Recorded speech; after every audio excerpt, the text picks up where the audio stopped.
E3 study point में आप सभी का स्वागत है। मैं हूं विनोद। इस वीडियो में नंबर सिस्टम के मोस्ट इम्पॉर्टेंट क्वेश्चन चलेंगे।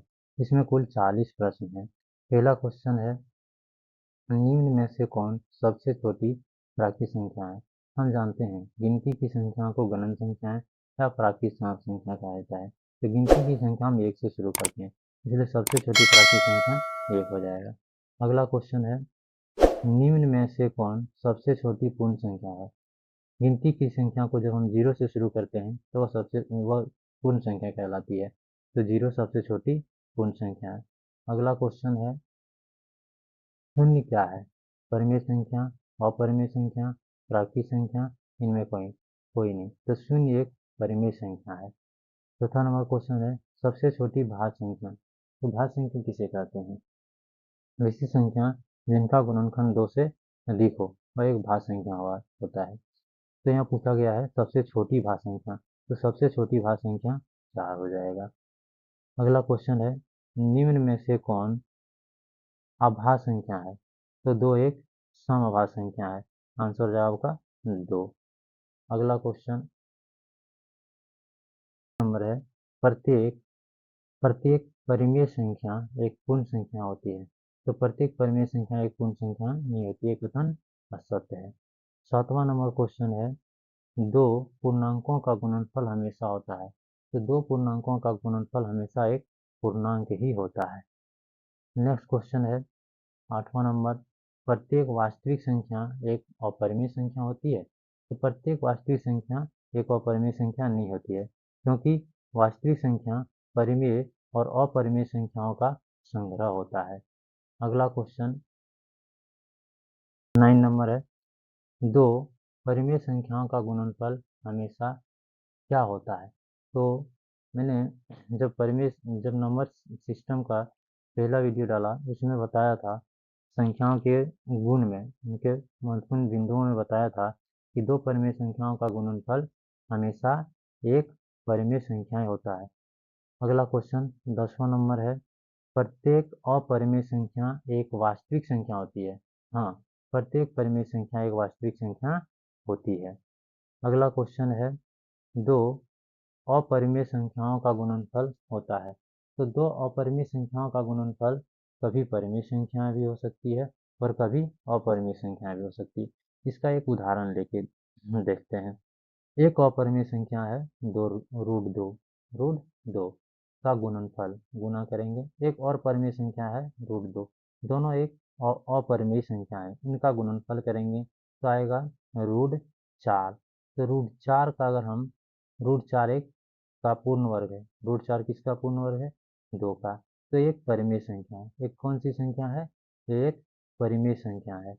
इसी प्रकार एक और उदाहरण लेके देखते हैं। √2 एक अपरिमेय संख्या है गुने √3 एक अपरिमेय संख्या है।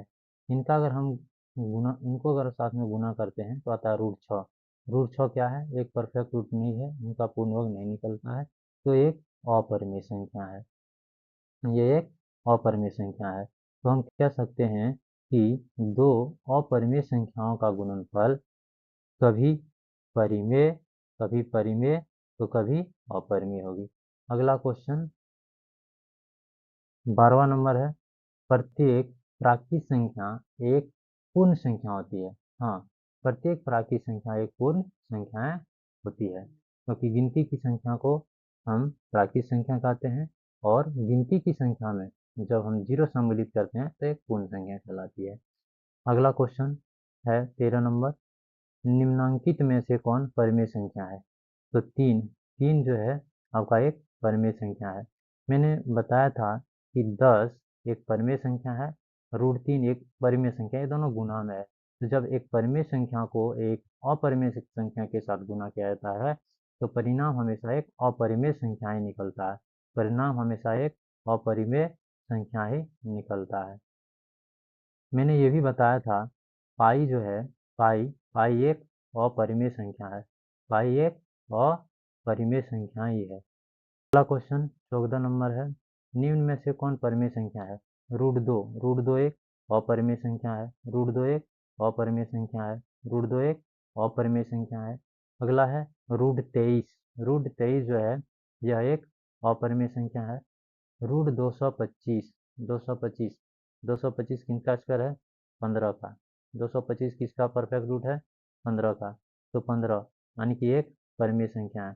तो √225 जो है आपका एक परिमेय संख्या है। ये भी अपरिमेय संख्या है क्योंकि ये बढ़ते जा रहा है। अगला क्वेश्चन 15 नंबर, निम्न में से कौन परिमेय संख्या है? 0, 0 एक परिमेय संख्या है। अगला है पाई क्या है? तभी तुरंत बताया मैंने, पाई क्या कौन सी संख्या है? एक अपरिमेय संख्या। 17 नंबर क्वेश्चन है, निम्न में से कौन परिमेय संख्या है? √23 एक अपरिमेय संख्या, ये भी नहीं होगा। पाई एक अपरिमेय संख्या, ये भी नहीं होगा। इनकी पुनरावृत्ति होती जा रही है, बार बार ये बढ़ते जा रहा है, ये भी नहीं होगा। √225, √225 किसका वर्गमूल है? 15 का। तो 15 एक कौन सी संख्या है? परिमेय संख्या। 15 एक कौन सी संख्या है? परिमेय संख्या। तो √225 आपका आंसर हो जाएगा। अगला क्वेश्चन नंबर है 22/7। 22/7 जो होता है वह पाई का मान होता है। पाई का मान कितना होता है? 22/7। पाई एक अपरिमेय संख्या है। पाई एक अपरिमेय संख्या है। पाई कौन सी संख्या है? अपरिमेय संख्या। लेकिन पाई का जो मान होता है, पाई का जो मान होता है 22/7, ये एक परिमेय संख्या है। ये कौन सी संख्या है? ये एक परिमेय संख्या है। तो जो पूछा गया है इसमें क्वेश्चन कि 22/7 क्या है या कैसी संख्या है? 22/7 एक परिमेय संख्या है। 19 नंबर क्वेश्चन है, निम्न में से कौन परिमेय संख्या है? 2, 2 एक परिमेय है। 2 एक परिमेय है। 2 एक परिमेय है और √5 एक अपरिमेय है।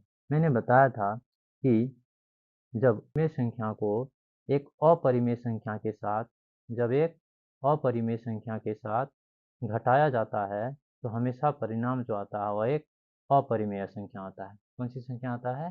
अपरिमेय संख्या। तो एक अपरिमेय संख्या होगी। अब देखिए, √7 से √7 को काट देंगे तो रिजल्ट क्या आएगा मेरा यहाँ? 2/7। 2/7 यानी कि ये P/Q के रूप में है। तो ये कौन सी संख्या हो जाएगी? एक परिमेय संख्या हो जाएगी। एक परिमेय संख्या हो जाएगी। तो आपका आंसर हो जाएगा 2√7, 7√7। एक एक परिमेय संख्या है, लेकिन √2 एक अपरिमेय संख्या है। तो मैंने ये भी बताया था कि जब परिमेय संख्या को अपरिमेय संख्या से भाग दिया जाता है तो हमेशा परिणाम एक अपरिमेय संख्या आता है। 2 एक परिमेय है लेकिन पाई एक अपरिमेय है। जब परिमेय संख्या को अपरिमेय संख्या से गुणा किया जाता है तब पर भी रिजल्ट क्या आता है? एक अपरिमेय संख्या आता है। इसीलिए ख नंबर आपका सही हो जाएगा। अगले क्वेश्चन के लिए आगे बढ़ते हैं। अगला क्वेश्चन है, √2 एक डैश संख्या है। तो √2 कौन सी संख्या है? आप लोग जान चुके होंगे, ये एक परिमेय संख्या नहीं है, ये एक अपरिमेय संख्या है। अगला क्वेश्चन है 21 नंबर, √3 एक संख्या है। √3 कौन सी संख्या है? परिमेय नहीं है, ये एक अपरिमेय संख्या है। अगला क्वेश्चन 22 नंबर है, निम्न में से कौन अपरिमेय संख्या नहीं है? इसमें पूछा गया है कौन अपरिमेय संख्या नहीं है, यानी कि कहने का मतलब है इनमें से कौन सी संख्या परिमेय है, अपरिमेय नहीं है। तो √2 एक अपरिमेय संख्या है, तो ये नहीं होगा। पाई एक अपरिमेय संख्या, ये भी नहीं होगा। ये एक परिमेय है लेकिन √3 एक अपरिमेय। जब परिमेय को अपरिमेय से भाग दिया जाता है तो एक अपरिमेय संख्या होती है। तो इन्हें पूछा गया था कौन सी संख्या अपरिमेय नहीं है, तो 0 ऐसी संख्या है जो ये अपरिमेय संख्या नहीं, यानी कि एक परिमेय संख्या। तो ये आपका आंसर हो जाएगा। Thanks for watching. Thank you.